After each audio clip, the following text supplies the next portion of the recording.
बहुत सारे लोग हमसे ये सवाल पूछते हैं कि भाई ये डीमैट अकाउंट होता क्या है, क्या करें इसका, इसमें भी पैसा जमा कर सकते हैं क्या, इसे पैसा भेज सकते हैं क्या।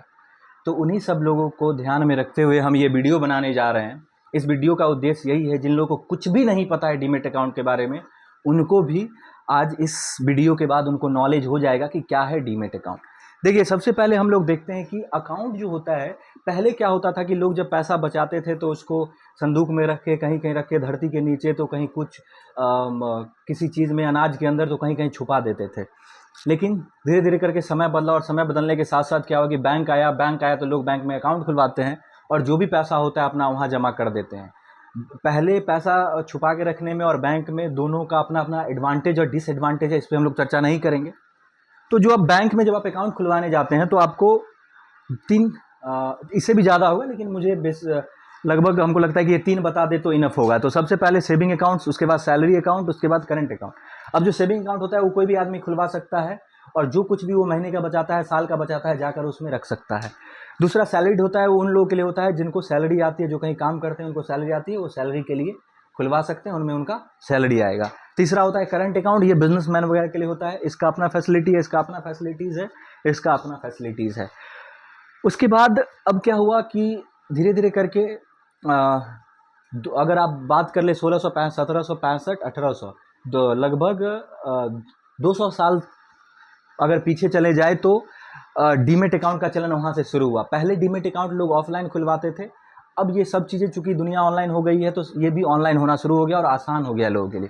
डीमेट अकाउंट से आप लोग क्या कर सकते हैं, डीमेट अकाउंट से आप जो भी पैसा बचाते हैं उसको आप किसी भी बड़े बड़े कंपनियों का हिस्सेदारी खरीद सकते हैं उससे, डीमेट अकाउंट से। उससे आप गोल्ड खरीद सकते हैं, उससे आप म्यूचुअल फंड खरीद सकते हैं, उससे आप कमोडिटी खरीद सकते हैं, डिजिटल गोल्ड खरीद सकते हैं। अगर आप ऐसे गोल्ड खरीदने जाते हैं, ज्वेलरी खरीदते हैं, तो क्या होता है कि आपको उसमें मेकिंग चार्जेस देना पड़ता है, फिर जब बेचने जाते हैं तो फिर मेकिंग चार्जेस देना, काट के लोग पैसा देता है। तो उतना पैसा 100 का खरीदे, 10% मेकिंग चार्जेस दे दे तो 90 रुपये में वही गोल्ड हो जाएगा। और 24 कैरेट गोल्ड आप खरीद भी नहीं सकते ज्वेलरी के फॉर्म में, जो प्योर गोल्ड होता है। तो अगर आप डीमेट अकाउंट के थ्रू अगर खरीदते हैं तो आप प्योर गोल्ड खरीद सकते हैं। उसके बाद आप लोग क्रिकेट वगैरह देखते होंगे तो आप लोग ऐड भी देखते होंगे, म्यूचुअल फंड का ऐड हमारे सचिन तेंदुलकर और महेंद्र सिंह धोनी वगैरह करते हैं, तो आप म्यूचुअल फंड भी खरीद सकते हैं। अब हम बताएंगे कि इस दोनों में क्या अंतर है, क्यों हमको डीमेट अकाउंट खुलवाना चाहिए सेविंग अकाउंट के जगह पर, क्यों हमको पैसा डीमेट अकाउंट में लगाना चाहिए ना कि बैंक अकाउंट में। कमोडिटी खरीद सकते हैं, जैसे कि क्रूड ऑयल, पेट्रोल वगैरह होता है, ये सब भी खरीद सकते हैं। आप ट्रेडिंग कर सकते हैं, डेली पैसा लगाकर कुछ पैसा बना सकते हैं। अगर आप 10,000 लगाते हैं तो डेली 100-200 बना सकते हैं। अब देखिए इस दोनों में अंतर क्या है कि क्यों हमको बैंक अकाउंट नहीं खुलवाकर, या बैंक अकाउंट तो खुलवाना ही है, ट्रेडिंग में इन्वेस्ट करना है, तो बैंक अकाउंट में पैसा नहीं रखकर क्यों हम लोग को डीमेट अकाउंट में रखना चाहिए, और डीमेट अकाउंट से पैसा हम लोग को क्यों इन्वेस्ट करना चाहिए। अब देखिए यहाँ पे बताते हैं, अगर आप इन्वेस्ट करेंगे, अगर आप गोल्ड खरीद लेते हैं तो गोल्ड आपको लगभग 11 से 12%, आप गूगल या चैट जीपीटी से जाकर पूछ सकते हैं, 11-12% CAGR compounded annually growth rate होता है गोल्ड का। यानी कि आपका अगर 100 रुपये लगाते हैं गोल्ड में तो 12 रुपया चक्रवृद्धि ब्याज के तौर पर हर साल बढ़ता चला जाएगा। किसी साल कम होता है लेकिन एवरेज किसी साल ज़्यादा हो जाता है, लेकिन एवरेज 12% के आसपास है। अगर आप सेविंग अकाउंट में पैसा लगाते हैं, रख देते हैं, तो वो आपका 4% ही रिटर्न देता है। यानी कि अगर आप 100 रुपया रखते हैं तो एक साल बाद वो 104 रुपया होगा। और आपको पता है कि इन्फ्लेशन 10% होता है, यानी कि आज 100 रुपया में आप जितना सामान खरीद रहे हैं, अगले साल आपको उतना ही सामान खरीदने के लिए 110 रुपया खर्च करना पड़ता है। यानी कि हर साल 10% से महंगाई दर बढ़ रही है। इस वजह से अगर 10% से कम रिटर्न अगर आप अपने पैसे पे कमा रहे हैं तो आप अपने पैसे को गमा रहे हैं, आप उस पैसे को सेव नहीं कर रहे हैं। धीरे धीरे पैसा आपका खत्म हो जाएगा। 100 रुपया अगर आप इसमें रख देते हैं सेविंग अकाउंट में तो 10 साल के बाद वो जीरो हो जाएगा। लेकिन अगर वही 100 रुपया अगर आप म्यूचुअल फंड में, गोल्ड में लगा देते हैं, मान के चलिए अगर आप डीमेट अकाउंट के थ्रू गोल्ड में लगा देते हैं, तो वो आपका पैसा जो है 200 भी हो सकता है, 250 भी हो सकता है 10 साल के बाद। अगर आप वही म्यूचुअल फंड खरीद लेते हैं तो 300, 400, 500 भी हो सकता है। म्यूचुअल फंड जो है कम से कम हम लोग ये 99% गारंटी लेकर चलते हैं कि कम से कम अगर 12% आपको रिटर्न, 13% रिटर्न तो आपको म्यूचुअल फंड से हम लोग दिलवा ही देंगे।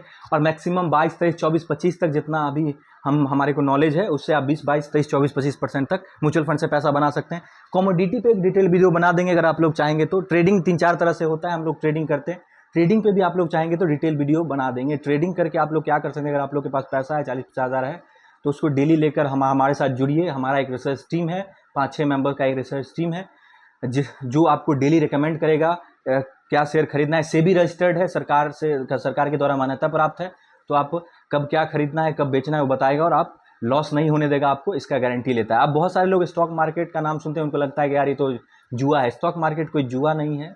आप जानते हैं जो भी बड़ी बड़ी कंपनियां हैं, आप LIC खरीदते हैं, आप LIC पैसा लगाते हैं, LIC में पैसा लगाते हैं, LIC उस पैसे का क्या करती है, LIC उस पैसे को जाकर स्टॉक मार्केट में ही लगाती है। उनके पास LIC के पास क्या है, अपना टीम है, फंड मैनेजर्स हैं, वो पैसा मैनेज करते हैं। आपको LIC 10% देता है, खुद मार्केट से 25% जाकर कमाता है, पर फिर भी तभी तो 15% मुनाफा है, अपने एजेंट को पैसा देता है, ऑफिस मेंटेन करता है, सब चीज़ मेंटेन करता है। LIC सरकार को भी पैसा दे देता है, कभी कभी जो कंपनीज डूबती है, बैंक डूबती है, उनको भी खरीद लेता है LIC। तो LIC यही काम करता है। तो हम LIC को क्यों पैसा दें, हम सीधा जाकर क्यों ना स्टॉक में खरीद लें। जो हम LIC के थ्रू कमाते हैं वो हम लोग डायरेक्ट कमा सकते हैं, और हमारा मामूली सा महीने का मेंबरशिप फीस आपको देना होता है, वो बहुत कम ही है। अगर आप डीमेट हमसे खुलवाएंगे और फिर बात करेंगे तो हम बताएंगे आपका क्या हमारा मेंबरशिप है।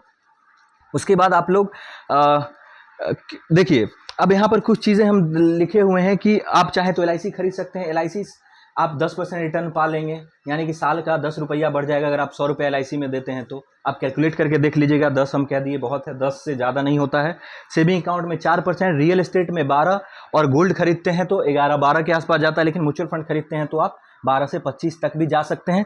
और म्यूचुअल फंड सबसे रिस्की है। म्यूचुअल फंड आप 100 रुपया पर मंथ भी उसमें लगा सकते हैं और उस हिसाब से आप रिटर्न बना सकते हैं। अगर आप लोग चाहेंगे तो इस पर डिटेल वीडियो बना देंगे।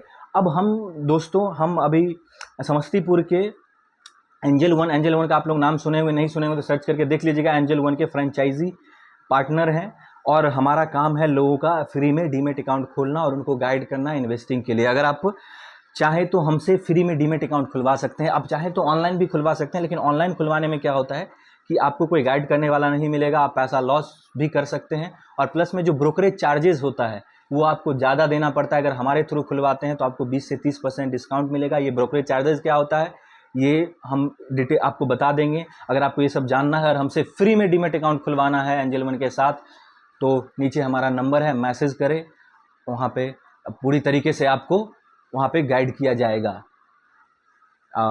अभी के लिए इतना ही। आपका कीमती समय हमको देने के लिए आपका कोटि कोटि धन्यवाद।